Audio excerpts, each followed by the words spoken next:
All right, guys. So I've got Sue on the channel, and it's an absolute privilege to have her on board.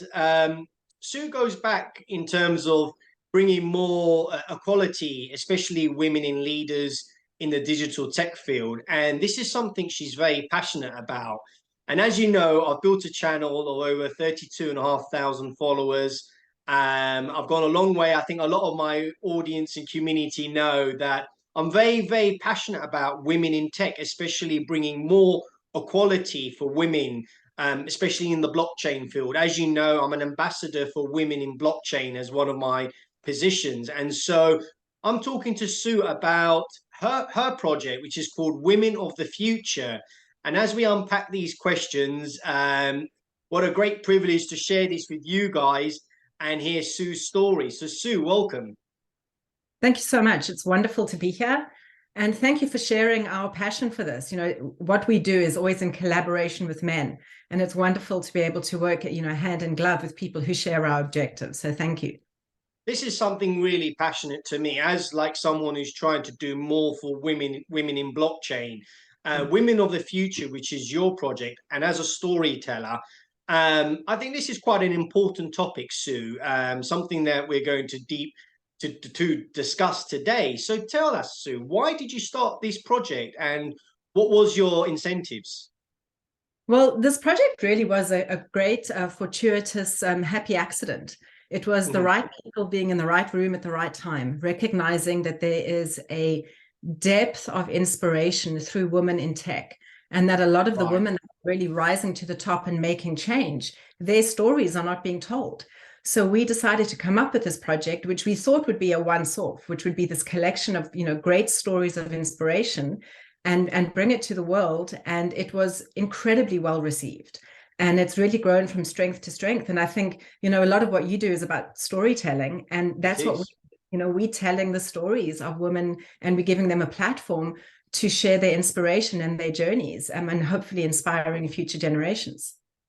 Wow. So, it's quite inspiring, looking up at women of the future. I did go to the website and it unpacks a lot about, equality, more femininity in the digital world. As we know that we are shifting in this sort of male dominated world to more females becoming leaders. Tell us a bit about yourself, Sue. Tell us about why you decided to drive this. Well, I've always had a background. Well, my background is very much in advertising, media, and communications. And I'm a strong proponent that there is no problem in the world that cannot be solved without effective communication. Right. Advertising at its core really is about influencing behavior through messaging. So for me, the written word and the power of books and the power of storytelling is infinite. And if we can make a change, and if we can broaden people's horizons and awareness about what is going on and why it is beneficial to have a more diverse workforce, to have more perspective in the workplace, that's fantastic. So for me, it really is about taking stories, positioning them well, creating an audience that want to hear about that stories, and influencing change. That's quite an important topic. As a storyteller myself, I've built quite an organic network of nearly 33,000 followers. And so, everyone tuning into this interview, I'm all about storytelling and it's all about effective communication, being real with your audience. And I suppose this is some of the things that you strongly believe in, Sue. Is that right? Absolutely. I think authenticity is pivotal to anything that you're communicating. Nowadays, we're dealing with a very astute audience. People are True. inundated with messaging. There's a lot coming at them. Short But attention spans and absolutely. Yeah. And I think if you can break through that with an authentic story, a compelling story, a story that resonates. And, there's a reason why the entertainment industry is so big, is people want to be entertained. People want to hear those stories of inspiration. And, what we've got is another medium in order to do that. so Sue, this is quite a sort of a compelling interview and very interesting to my audience that are tuning in. I hope you're enjoying this so far. What is women in empowerment to you? How can women be empowered in this sort of next field of technology that we're going into? I mean, we're spanning quite fast into Web3, AI technology. And tell us a little bit about, I'll break it down in two ways. Tell us a bit about women of the future as well and how that can sort of evolve. Well, so the original project that we launched last year was very focused on Web3 and the metaverse. That was very topical. It's got a lot of runway. It's pretty new. It's quite exploratory, and it provides this new frontier. So the top 100 women that we profiled in our first edition was really focused on Wow. that. But Okay. things move fast, as we've They seen. do. Last year it was all about Web3. The first quarter This of year's this. all about ChatGPT and Right, AI and AI. crypto, and yeah. Exactly right. So it's moving. So what we've done is we've sort of taken that focus a little bit backwards and Right. said we're going to throw it broader to emerging tech. And emerging tech, but is quite broad, and that's what we wanted. It was an intentional sort of naming convention we moved towards, because things move so fast. What is relevant today may be very different in a couple of Yeah, months' very time. different tomorrow. Yeah. But our benchmark is, what is the impact of this new technology? So what we try and do with Women of the Future is find those stories where women are using this new technology in whatever guise that is, but for positive impact. And that comes across a number of verticals. It could be in education or healthcare, design, fashion, entertainment, whatever it is. And our benchmark for inclusion into our project is really, who is using a form of this emerging technology for positive impact in the real world and driving change. So it's all about positive impact, and like you say, things are moving quite fast in Web3. Can you break down positive impact? So, what are you trying to challenge in this field for getting more females? Because all these females are watching this interview. What can you tell them? Well, what we want to do is we want to find those women that are making that difference. And there is an infinite number of them out there. In our first book, we had stories where, women that were using technology, and in this case, blockchain technology, to address the issue of food scarcity. So it's really using this technology to have an impact in the real world. And whether that is something softer, whether entertaining, designing, addressing that need versus a real need of food, healthcare, Right. education. However that is packaged, it's a story of inspiration. So we've got a number of objectives, and obviously the obvious one is about gender equality and equalizing the status quo and moving things forward. But the other one is really about creating role models. So what we want to do is find these women and give them a platform to talk about their journeys, so that it inspires the future generation. As we know, the kids of today, the jobs they will be doing may not even be known right now. No, yeah, in 10 years' time, yeah. But what we do know is that they're going to be embedded in emerging tech. Web3, yeah. Yeah, exactly. It's going to come through that. So, for us, it really is about exposing this new frontier of Web3, of emerging tech, broadening that awareness and showcasing that whatever your stream of interest is, there are examples of people doing great things in that stream. I'm quite connected to a lot of women in Web3. And so, I say to all the females on my channel, we're quite well connected. Do reach out to Sue and collaborate with her, how she can help you. So, Sue, tell us, what is how are we going to drive social change and in the practice of more females? And what do you want to tell the audience about the problems that we may face in the next few years? Well, I think, firstly, to your point about collaboration, we are a collaborative brand. We welcome the opportunity to engage with anybody. Please reach out to me if you are Please interested. do, yeah. If you are a woman of the future, we'd love to hear from you. I know quite a few females, so I'm sure they will reach out to you in due I look course. forward to that. Fantastic. But to your second point, I think the problems that we're dealing with and how do we overcome them. The problems aren't new.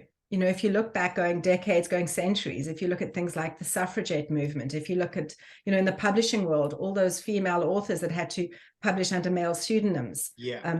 In the tech world, there were a lot of early coders and programmers that were women, code breakers in the war. So women have always tried to break through the sort of proverbial glass ceiling, and I think that's always been there. And the problems of yesteryear are still the problems today. It's still equality. The gender pay gap is, as we know, whilst it's closing very slowly. I think it's still, if I'm not mistaken, at 83 cents to the dollar. So there's a big gap. So and we live in this capitalist, commercialized, commoditized society where money talks. So pay equality is pivotal.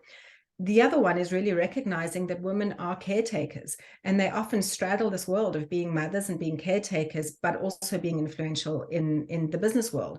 And I think, redefining what business looks like. And I think, COVID accelerated that for us. We've become more remote. We've become more accessible to True. working places, working different hours. And I think that's been really good for our movement. I But the think more COVID has helped bring more females into the tech space. It's helped them open up their minds and their souls. And they've also changed their role of work. What they used to do right. 9 to 5, now they're going in creating Web3 startups. Would you agree? Absolutely. I think it's certainly given a rise to, often known as mompreneurs, but it's broader than that. It's provided opportunity. And for me, the fundamental basis of equality is opportunity, having that equal True. opportunity to everything that everybody can have. And, and dialing that up or dialing that down based on your own needs. And, what works for you and what works for your family. Wow, what a great interview, Sue, and I'm thoroughly enjoying this. So, tell us about the positive transformational changes that are going to happen in female leadership, and how do you think we're going to strive for more fairness and equality? Well, I think what's really important is it's not only about representation in the workforce, but it's about representation on those boards that are making decisions. Historically, in most corporates and most government institutions, and I'm really generalizing because Yeah, there from are the top. Yeah, right. But it's been, dominated by men and white men at that, making decisions. And yeah. until you have perspective on those boards, it's never going to roll out into where it needs to. So I think, it's really important that we place a big emphasis on recognizing the value that having representation, be it, from a race point of view, culture, language, gender, whatever it is, but having that representation on those boards that are making decisions is going to be absolutely critical to what the future looks like for society. And we live in a society where women are 50% of the society, so why not represent them equally and give them that voice? So that for me is one of the most important things, is trying to get that representation on those boards and seeing the benefit of that. And I think progress is going to be slow. It's taken us a really long time to get to where we are now. But every step forward helps. And I think getting that representation will ultimately have a far greater impact moving forward in how things are done. Before we say and mold this interview into the final stages, and obviously we will reach out to those females that who should be coming and watching this. Um, where do you see any cracks appear in this area? Do you see any sort of problems where women are not being highlighted properly? Women are facing a lot of stigma and so forth. Yeah, absolutely. Look, I think we're dealing with a lot of inherent bias, and it differs industry by industry. But yeah, I think that, that those challenges certainly do exist. Yeah, And in some markets more than others. But as long as we're moving forward in the right direction, I think that that's where we go. And we shouldn't handicap women for being women, for, true. coming at it with what they inherently are. They should Women. be allowed to speak as they wish and not be Right. dominated by males who are a bit more sort of higher or upper classer than them. Right, absolutely. And I think, what's really important is understanding what women can bring to the party that men typically don't. And that is a strong intuition. Women are very intuitive. They come at it with a strong sense of a gut feel, something that just feels right. They've got a slightly softer approach. And again, generalizing, because you do get some incredibly hardcore, powerful women, and that's fine. But, by and large, it's this more empathetic, intuitive approach, which I think Right. when you do that in collaboration with men, you get a better output. And there are studies of research that have proven that. I'm sure you've seen the McKinsey report that came out last year that says when women are represented on leadership teams, you get a greater staff retention, a happier workforce, A and high also output. a higher output and a better return, Yeah. increased revenues. So why would you not? I have seen over the years females starting to dominate, dominant positions at work, as well as being leading storytellers and voice makers for leading events. So it's interesting to see how that's sort of built over time. Would you agree? Absolutely. I think it's incredible to see how, there's a lot of women rising to the top, and their stories are compelling. And now they are given that platform. If you look at, conferences, particularly tech conferences, 10 years ago, male dominated to the extreme. And now you're seeing It's these women. changed a lot now. Yeah. Yeah, they're represented on panels, they're given that opportunity to speak. And that's really important, because the more we communicate, the more we profile these women, you get that amplified or that multiplier effect. So my final question, Sue, is tell us about Women of the Future. What is the message you want to get across today, and how can people reach out to you? Fantastic. So Women of the Future is poised for great things. We started off with this global project. We are announcing later this week that we are going to be opening up nominations for the second edition of that. And what we're really looking for are for nominations of, an incredible woman that and you can even self-nominate. I'm sure I'll tag a few in the post. Yeah. Fantastic. And what we're looking for is people that have got compelling stories that are going to inspire, and we'll work with them to create a profile for them. And the final result really is a beautiful premium hardcover book with 100 of the top female change makers in that space. And it then gets taken into digital forms. We have interactive books, we have metaverse ready publications, ebooks, NFTs. So it really is amplified across, offline and online channels. And it will culminate in a big event, probably in Miami again at the end of this year. So we're going to turn it into something really big. Then coupled with that, so that's really the flagship project. And then coupled with that, we're going to have a couple of regional projects. We're doing a very similar initiative in Latin America. We're doing one in Canada. So you're going worldwide as well in that sense. That's the intention. Yeah. There are so many stories to unpack. So many women as well. Fantastic. Exactly. There's You've got so many women. So we want to grow with that. And, the primary objective is showcasing these stories, using the stories of these women to inspire others. Right. And again, to position this as these are the role models for future generations. And if we can make that impact, there's 2.4 billion women that are currently underrepresented at the moment. Wow. And we're not quite a big number. That is a big number. And we're not going to impact all 2.4 billion of them. But, even if we can impact 10, 20, 100, 500, that makes a big difference because of that multiplier effect I was referring to. I totally support it, Sue. So what a great interview this has been, uncovering all about Women of the Future. It kind of sort of aligned with my thought patterns as well as a storyteller. And so what better places to share this, on my channel and to get people involved. So please do get involved, do reach out to Sue. Sue, can we find you on LinkedIn, and can you give us some further details? Yeah, so our web address is womenofthefuture.io. I am on LinkedIn. We have a page on LinkedIn, Women of the Future. Please follow us there, because all of our announcements happen in that space. And if you do reach out directly to me, I'm at sue@womenofthefuture.com. Brilliant. I hope you all enjoyed this interview, guys. It was a privilege to have you, Sue. And it was great to hear your thoughts about Women of the Future. Thank you so much. I look forward to what this brand brings, and thank you for the opportunity to talk about it.